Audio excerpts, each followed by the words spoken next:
તો બોલી શ્રી સત્યનારાયણ ભગવાન કી જય. અથઃ શ્રી અધ્યાય 4. હવે આ બંને પોતાના નગરમાં જવા માટે નાવમાં બેઠા. ત્યારે ભગવાન સત્યનારાયણ મનુષ્ય રૂપ ધારણ કરીને તે બંનેને પૂછવા લાગ્યા, હે વૈશ્ય, તમારી આ નાવડીમાં શું રાખેલું છે? ત્યારે વાણિયો અભિમાનથી હસીને ભગવાનને કહે છે કે આમાં તો માત્ર પાંદડા છે. ત્યારે મનુષ્ય રૂપમાં રહેલા ભગવાને કહ્યું કે હે વૈશ્ય, તારા વચન સત્ય થાય. ત્યારે ભગવાનના ગયા પછી જ્યારે તે બંને આ નાવડીમાં રાખેલ ધનના પોટલા ખોલીને જોયું તો તેમાંથી પાંદડા નીકળ્યા. અને આ જોઈને તે વૈશ્ય ત્યાં જ મૂર્છિત થઈને ઢળી પડ્યો. શોકથી મુક્ત થઈને જ્યારે તે ભાનમાં આવે છે ત્યારે તેનો જમાઈ કહે છે કે હે પિતાજી, આપ દુઃખી ન થાવ, તે મનુષ્ય જરૂર ભગવાન સત્યનારાયણ જ હશે. આપ તેની પાસે જાઓ અને તેમની ક્ષમા માગો. ત્યારે તે વાણિયો ભગવાન પાસે જઈને તેમની ક્ષમા માગે છે. ત્યારે ભગવાન સત્યનારાયણ બોલ્યા કે હે વણિક, મારી જ આજ્ઞાથી તું વારંવાર દુઃખી થતો રહે છે. તું મારું પૂજન વિધિ ભૂલી ગયો છે, મારું સંકલ્પ કરેલું વ્રત તું ભૂલી ગયો છે, માટે જ તને દુઃખ પ્રાપ્ત થયું છે. અને ત્યારે વણિકે ભગવાનને કહ્યું કે હે પ્રભુ, હું મારી શક્તિ પ્રમાણે આપનું આ વ્રત કરીશ, તથા કરીશ. અને ત્યાર પછી તે વણિક ભગવાનને પ્રણામ કરીને પોતાની નાવડી પાસે આવે છે અને જુએ છે કે બધું ધન ક્ષેમ કુશળ ભરેલું છે. ત્યારે હવે બીજા બંધુ સાથે મળીને ભગવાનનું વ્રત કરે છે, કથા કરે છે. અને હવે આ સાધુ વાણીઓ પોતાના ઘર તરફ જવા નીકળે છે. તો બીજી બાજુ કલાવતી ભગવાન સત્યનારાયણનું પૂજન કરીને પોતાના પતિના આવવાના સમાચાર સાંભળીને વ્રત પૂજનનું કાર્ય જેમ તેમ પૂરું કરી પ્રસાદ લીધા વગર જ પોતાના પતિને મળવા માટે ચાલી જાય છે. આમ પ્રસાદનો અનાદર કર્યો અને ભગવાન સત્યનારાયણ તેના પર ગુસ્સે થયા.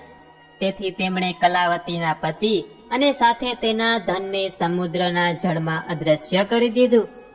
કલાવતી પોતાના પતિને ન જોતા શોક કરતા રડવા લાગી. અચાનક સાધુ વાણિયાને સત્યનારાયણનું સ્મરણ થયું અને તેણે તરત જ સંકલ્પ કર્યો કે હે ભગવાન, જો મારું આ સંકટ દૂર થાય તો વિધિપૂર્વક સમુદ્ર ઘાટે હું આપનું પૂજન કરીશ.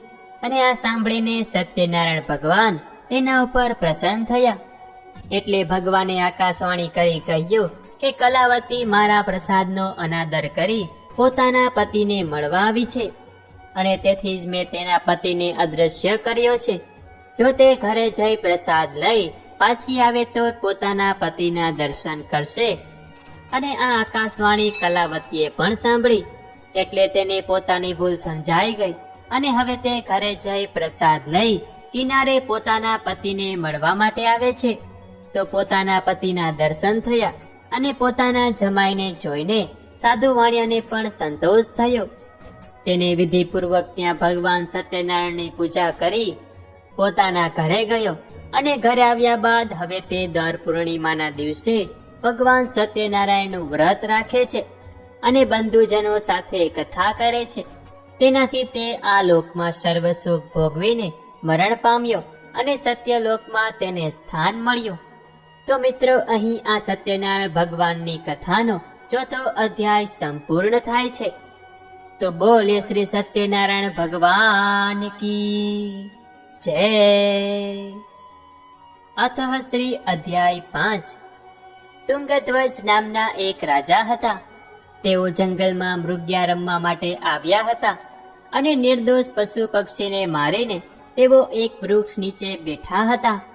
ત્યાં સામે ગ્વાલ બાળકોને સત્યનારાયણ ભગવાનનું પૂજન કરતા જોવે છે.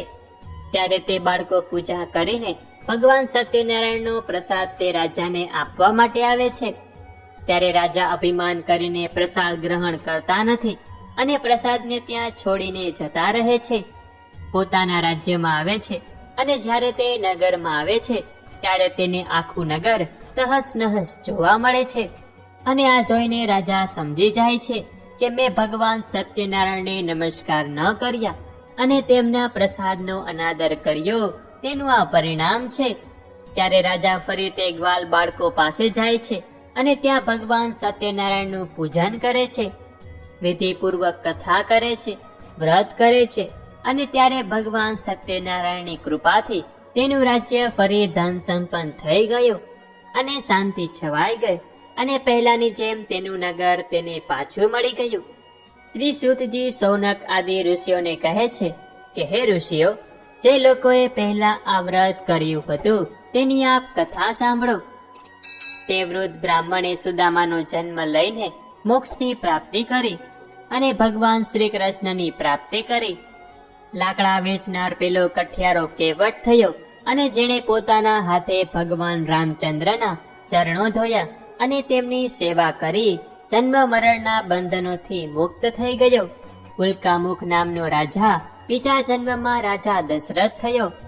તેણે ભગવાન રામચંદ્ર જેવા પુત્ર પામી વૈકુંઠ મેળવ્યું. પેલો વેપારી શેઠ બની બીજા જન્મમાં રાજા મોરધ્વજ થયો.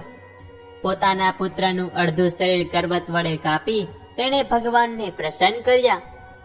મહારાજ તુંગધ્વજ બીજા જન્મમાં સ્વયંભૂ મનુ બન્યા અને તેમણે ભગવત સંબંધી કથાઓ દ્વારા સૌને ભગવાનના ભક્ત બનાવ્યા.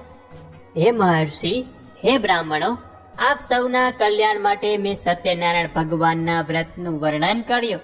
આ ઘોર કળિયુગમાં શ્રી સત્યનારાયણની ભગવાનની પૂજા બધા દુઃખોનું નિવારણ કરી શકે છે. હે શ્રેષ્ઠ મુનિઓ, જે આ કથા દરરોજ વાંચે કે સાંભળે છે અને સત્યનું પાલન કરે છે તેના બધા પાપ સત્યદેવની કૃપાથી નાશ પામે છે. તો મિત્રો, અહીં આ સત્યનારાયણ ભગવાનની કથાનો 5મો અધ્યાય સંપૂર્ણ થાય છે. તો બોલ્ય શ્રી સત્યનારાયણ ભગવાન કી જય. તો મિત્રો, આજના વિડીયોમાં આપણે ભગવાન શ્રી સત્યનારાયણની કથા સાંભળી અને એવું કહેવાયું છે કે જે આ કથા સાંભળે કે વાંચે છે અને ભગવાન શ્રી સત્યનારાયણની કથાનો પ્રસાદ ગ્રહણ કરે છે, અગર જો તેનાથી કોઈ જાણીએ અજાણીએ પાપ થયું હોય તો તે અવશ્ય નાશ પામે છે અને તેના કોઈ સંકટ કે દુઃખ હોય તો ભગવાન શ્રી સત્યનારાયણ તેને દૂર કરે છે. તેથી આપણે સૌ લોકોએ નિત્ય અને પૂર્ણિમાના દિવસે તો ખાસ આ ભગવાન સત્યનારાયણની કથા સાંભળવી કે વાંચવી તો જોઈએ જ. તો મિત્રો, હવે મને રજા આપો. મળીશું ફરીથી એક નવા વિડીયોમાં. ત્યાં સુધી આપ સૌને અમારી ચેનલના જય શ્રી કૃષ્ણ.